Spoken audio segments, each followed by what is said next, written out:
जय संविधान, जय भीम, महात्मा गांधी की जय, गोडसे मुर्दाबाद।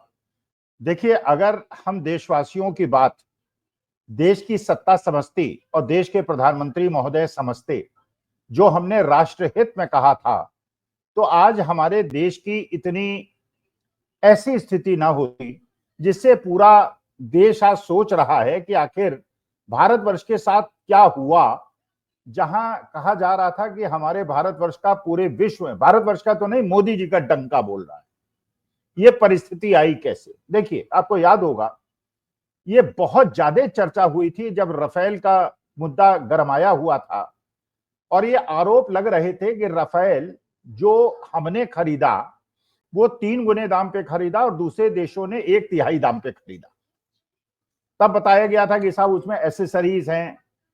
चलिए, फिर उसके बाद दूसरी आपत्ति जो पूरे देशवासियों ने की थी, जो राष्ट्रहित चाहते थे, उन्होंने ये आपत्ति की थी कि इसके एसोसिएट के रूप में, राफेल के एसोसिएट के रूप में, जब हमारे देश के अंदर हिंदुस्तान एयरोनॉटिक्स लिमिटेड एचएएल जैसी प्रतिष्ठित कंपनी है, जहां पे भारतवर्ष के सर्वश्रेष्ठ इंजीनियर्स काम करते हैं और जिसका एक गौरवशाली इतिहास है, उसको छोड़कर अनिल अंबानी को, धीरूभाई अंबानी साहब के पुत्र छोटे वाले अनिल अंबानी साहब को उसमें एसोसिएट क्यों बनाया गया?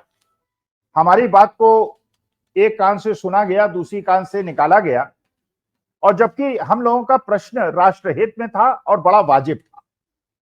हमने ये कहा था कि वो अनिल अंबानी साहब, जिसको टॉयज बनाने का भी कोई एक्सपीरियंस नहीं है, छोटे मोटे खिलौने बनाने का भी एक्सपीरियंस नहीं है, वो आखिर राफेल के एसोसिएट कैसे बन गए? और एचएएल को नहीं बनाया गया। लेकिन अनिल अंबानी साहब को ओबलाइज करना था, अनिल अंबानी साहब को उपकृत करना था। वो भी गुजरात के रहने वाले हैं और उन्होंने उसमें हजारों करोड़ का फायदा उठाया।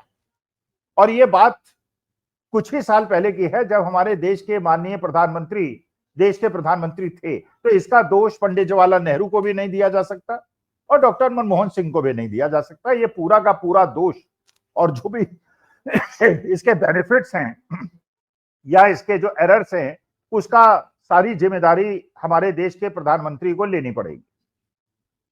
वही अनिल अंबानी साहब, जिसको राफेल के एसोसिएट के रूप में स्वीकार किया गया, इसका मतलब उनको रिकॉग्निशन दी गई कि एक बहुत अच्छे इंडस्ट्रियलिस्ट हैं, जबकि वो हर जगह ये कह चुके थे कि वो एक दिवालिया कंपनी के मालिक हैं और विदेश में कह चुके थे।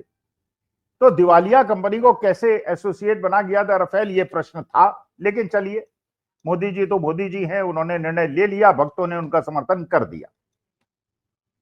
अब आपने देखा, लेटेस्ट 15-20 दिन पहले स्टेट बैंक ऑफ इंडिया ने न केवल अनिल अंबानी साहब को फ्रॉड कंपनी, उनकी कंपनी को फ्रॉड कंपनी घोषित किया है, बल्कि एक ऐसा आरोप लगाया है जो कि हर्षद मेहता, जो कि स्कैमस्टर्स माने जाते थे और शेयर मार्केट के बहुत बड़े ऐसे व्यक्ति माने जाते थे, केतन पारेख और हर्षद मेहता, वो दोनों भी गुजरात के रहने वाले थे, जिन्होंने हमारे देश की अर्थव्यवस्था को काफी हद तक बर्बाद कर दिया था। वही काम अनिल अंबानी साहब ने किया। फर्जी बैंक गारंटी दी गई स्टेट बैंक ऑफ इंडिया के अंदर और लोन लिया गया। 14-15 हजार करोड़ का फ्रॉड लोन के मामले में किया। और जिस व्यक्ति को राफेल का एसोसिएट बनाया गया था, आज के तारीख में यह स्थिति है कि एक तरफ तो वो कह रहा मैं दिवालिया हूं और दूसरी तरफ उसके बाद उसने हजारों करोड़ का घपला कर दिया और फर्जी बैंक गारंटी के नाम पे भी लोन ले लिया। स्टेट बैंक ऑफ इंडिया भी आंख मूंदी रही, बैंक्स भी आंख मूंदे रहे, और शायद ये यस बैंक के भी लोन उसके अंदर हैं और यस बैंक ने भी ऐसा स्थिति पैदा कर दी, लोन की एप्लीकेशन आई नहीं और लोन स्वीकृत कर दिया। पहले लोन बांट दिया, स्वीकृति बाद में दी। तो बहुत सारे बैंक इसके अंदर इन्वॉल्व रहे होंगे।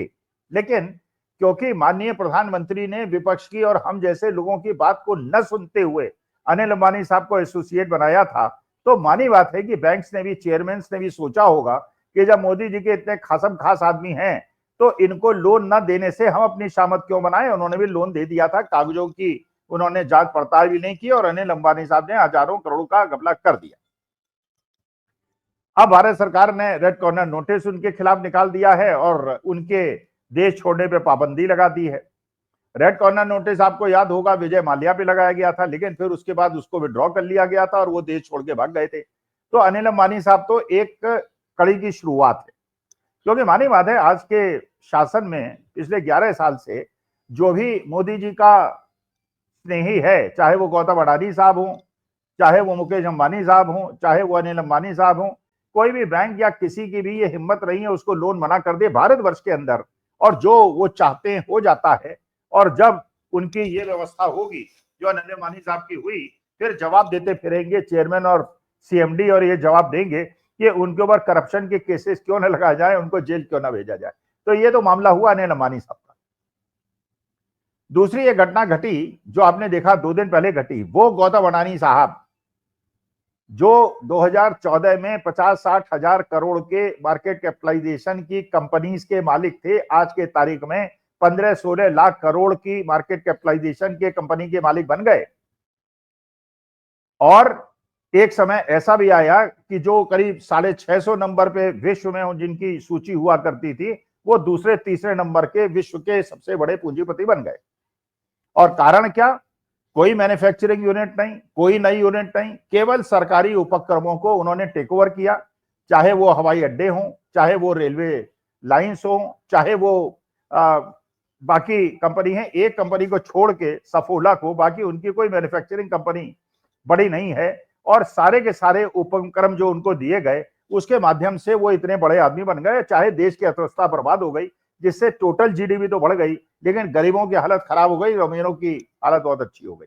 उन्होंने भी अडानी पोर्ट के चेयरमैनशिप से रिजाइन कर दिया। अब वो नॉन एग्जीक्यूटिव डायरेक्टर हैं। नॉन एग्जीक्यूटिव डायरेक्टर, देखिए डायरेक्टर 2 प्रकार के होते हैं। एक एग्जीक्यूटिव डायरेक्टर होता है जो फंक्शनल डायरेक्टर होता है, जो डे टू डे एक्टिविटीज को देखता है, और एक नॉन एग्जीक्यूटिव डायरेक्टर होता है जो डायरेक्टर तो होता है लेकिन डे टू डे एक्टिविटीज में इन्वॉल्व नहीं होता।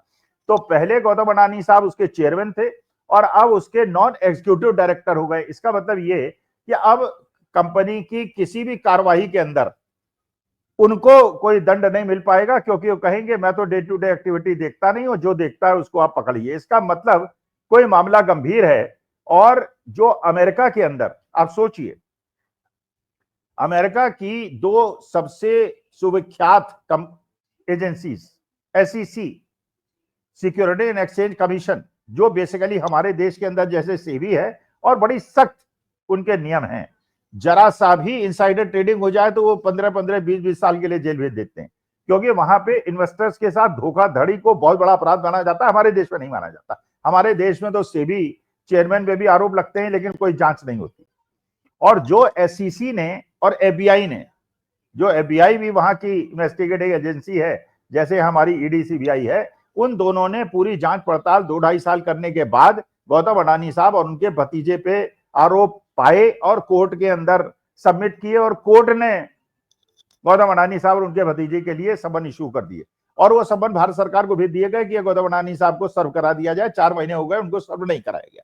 इसका मतलब यह है कि ये मंशा क्या है, ये सबको पता है कि गौतम अडानी साहब को बचाने के लिए भारत सरकार सब कुछ आउट ऑफ द वे जाके करने के लिए। और ये भी एक कारण हो सकता है जिससे डोनाल्ड ट्रंप को लग गया कि ये गौतम अडानी साहब को बचाने के लिए कुछ भी कर सकते हैं, इसलिए उन्होंने 25% से बढ़ा के 50% टैरिफ कर दिया, जो कि केवल ब्राजील के बराबर है। और पूरे विश्व के अंदर अमेरिका ने जो टैरिफ लगाया है वो ब्राजील भारतवर्ष में सबसे ज्यादा लगाया, और बाकी देशों में, यहां तक कि चाइना में भी कम लगाया, और पाकिस्तान में तो बहुत ही कम लगाया, बांग्लादेश में भी कम लगाया।